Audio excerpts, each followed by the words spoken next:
Hi guys, welcome back to my podcast. It has been 3 years since our last episode. So finally, we're back and this is season 3. Yay! Yay! So kamusta naman kayo, Janice and Ali? Well, it's been 3 years. Ang dami nangyari, ang dami nagbago. Especially, I think, pandemic ba yun or ano? I don't remember, Yes. but yun. Ang dami nangyari, bumalik sa normal. Mhm. Sobrang dami nangyari. Sa'yo, ate. Well, I don't remember, parang ang tagal-tagal na ng pandemic, no? It's still Mm. happening from time to time na there's someone with COVID. But yeah, many things have happened. I think since then we already moved twice. And the second one is last week. So yeah, many things have happened and we're really so excited to be here. Yeah. Yes, that's right. Ang dami nangyari and I think personally, ang daming development sa character. Kasi syempre, Wow! ilang years ba Character naman to? development. So, di ba, from pandemic and then now post-pandemic. So, back to normal Mhm. na. Pero at the same time, we've learned a lot of things during pandemic. So, that's why parang feeling ko ang daming character development na nangyari sa ating tatlo.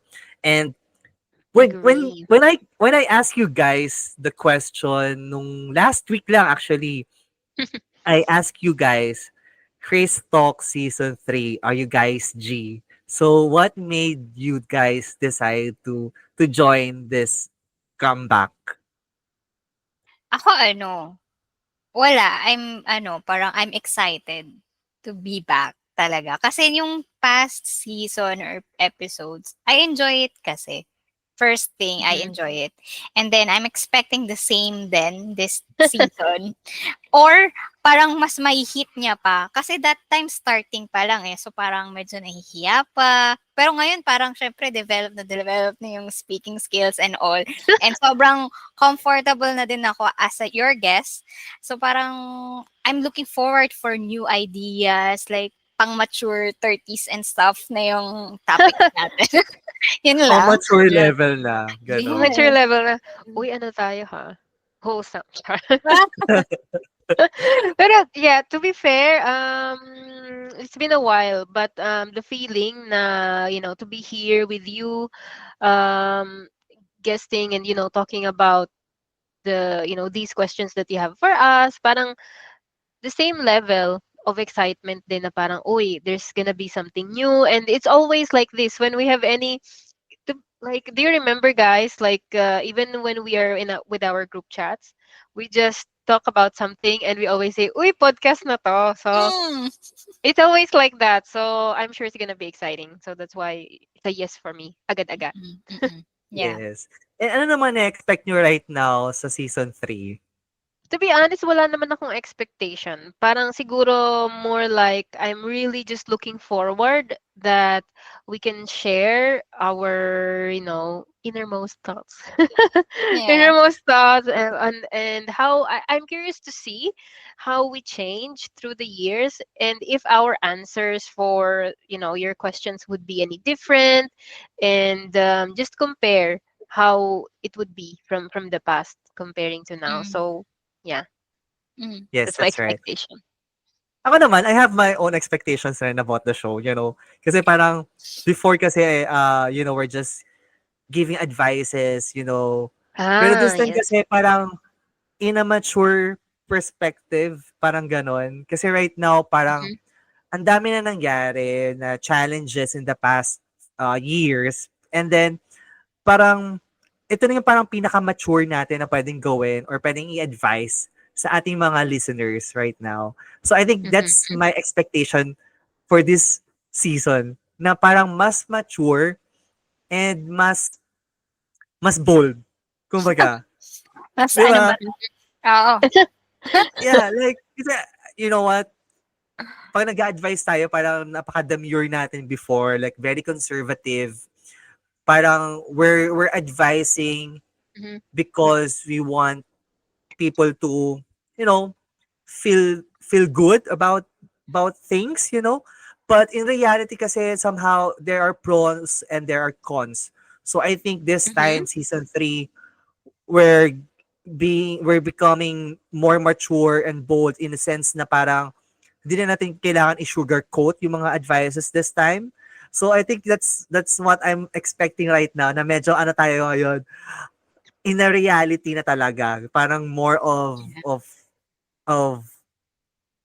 alam mo yun, may pow, gano'n. May May tama sa kick. puso, Yeah, may hit. gano'n. Yeah. Yes. Hindi na tayo mga pabebe this time. So I think that's what I'm expecting for season 3. Yeah. Yeah. Kayo ba? Ano, mga certain topics pa kayo na nilook forward for this season? I think I always counted na there will always be an involvement of, love and friendship, because that's always kind of our theme. Like, it always comes up in our conversation. And I'm curious lang if the maybe the depth of the questions would be slightly deeper, maybe, or if we could answer this in a different light. Ayun. Ako naman is question more of purpose in life. Siguro yung Mhm. mga gana deeper, like, kasi parang medyo mature na nga tayo. So, hindi na, parang yes, may involved pa rin yung love and friendship. And hindi na siguro career or money, but more on paano mo nakikita yung buhay mo in the future. Like, Mhm. paano mo nakikita na worth it yung life mo in a way. Parang ganun. Mga deep Mhm. outside universe. Pang Miss Universe a question, gano'n. Yan lang. Oo. So we will see ano nga ba ang magiging flow ng ating conversation. Kasi we all live we don't live differently. Well, we live differently in a way, pero I think there would be a gap with how we are living our lives. So we will see. I'm really curious where this will be headed. Yeah. Tsaka ngayon, tayong tatlo, we're living, ako lang yung yata yung before na living sa comfort zone. Tapos ngayon, parang para-pareho na tayong Are hindi. you? Yeah! Ayun. Okay. Wag Yeah, nga yung and pilayaw eh. yes, and I think parang ako naman, look forward ko ng mga episodes natin since nga parang medyo ano na tayo, parang we want everyone or every listeners to benefit from our advices. Parang talagang it's not just about our experiences, but anong perspective ng taong yon.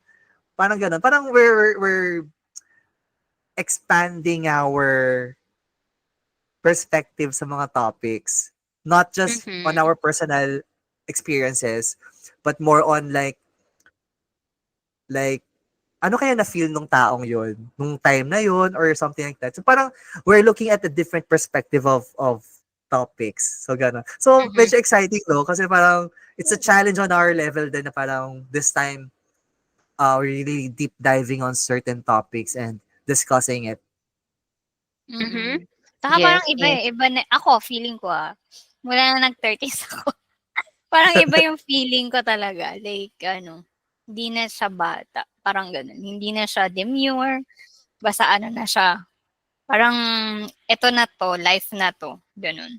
Anyways, guys, so it's a comeback of our podcast, Chris Talks, and I also invited few new collaborators to join us in future episodes. So for our listeners, you guys gonna hear more of Ali and Janice and my other new collaborators as well. So I'm so excited for Ooh. season 3. Exciting. Yes. Yes. All right. Sige. Thank you guys for listening. Good night and see you on my next episode. Bye. Bye. Bye.